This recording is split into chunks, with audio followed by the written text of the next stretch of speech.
Heady and Delicious from Eastern Approaches by Fitzroy Maclean. The wooded hills of Corcula stood out, black against the pale sky. As we rounded the point and entered the harbour, the first rays of the rising sun were beginning to fall on the old houses of the port.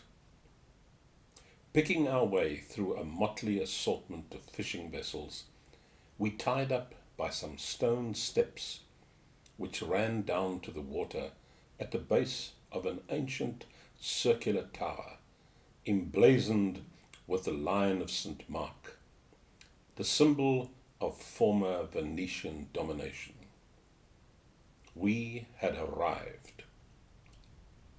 Although by my watch, Cairo time, Greenwich Mean Time, Central European Time, double British Summer Time, it was only 5 in the morning, a small crowd had soon collected to look at us. It included, I noticed with pleasure, one extremely pretty girl. After the tired, ragged villages of the mainland, the islanders seemed prosperous and well, almost smartly dressed. The houses too, with their white, yellow or pink walls and their green shutters, were undamaged and looked bright and inviting in the early sunlight. The sea was blue and clear as glass. The whole place had a holiday air that was most agreeable after our exertions and the austerity of partisan life. Sleepily we tumbled out of our boat and up the steps and asked for the partisan headquarters. Everyone knew where it was, and everybody came with us to show us the way, chattering merrily to us as we went, for the Dalmatians have something of the cheerful volubility of the Italians they dislike so much. As usual, we were plied with innumerable questions. What was happening on the mainland? Were the Germans going to invade the islands? How were they to defend themselves if they did? Had we met Tito? What was he like? Were we English or Americans? Had we been to California, where their aunt lived? The Dalmatians are great settlers. Or Australia, where they had cousins? Would we take a letter to their father's brother in New Zealand? Did we realize what devils incarnate the Italians were, and how the island had suffered under the occupation? Were we married? Did we like dancing?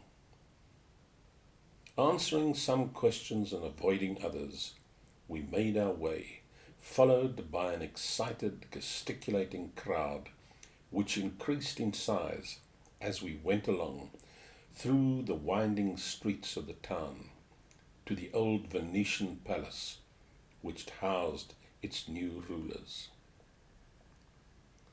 Over the doorway, the Lion of St. Mark stood headless, decapitated by some overzealous partisan, anxious evidently to celebrate the end of Mussolini's rule by destroying the symbol of an earlier period of Italian domination. We went in through a magnificent colonnade and up a fine Renaissance staircase, at the top of which was a door. We knocked. Someone answered, and we entered, to find ourselves face to face with a Franciscan friar who rose to greet us with a clenched fist salute. He was, he said, the chairman of the Odbor, the local Soviet. We, for our part, explained who we were and what we had come for. He replied that he was delighted to see us, and that all the resources on the island would be placed at our disposal. Meanwhile, while we were waiting for a house to be got ready, perhaps we would like to have something to drink. We said we wouldn't mind if we did. He rang, and a bottle was brought in, closely followed by a curly-headed youth of about 20, who was introduced as the commander of the garrison. With him were a tall, elegant, Edwardian-looking character with a drooping moustache, who turned out to be his political commissar, and a brisk little man in a white silk shirt and sunglasses, who had been a skipper of a merchant vessel.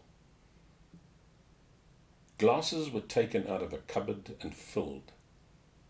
The wine, a sunny Dalmatian vintage from the islands, called with admirable succinctness Girk, was heady and delicious, and soon we were all engaged in animated conversation.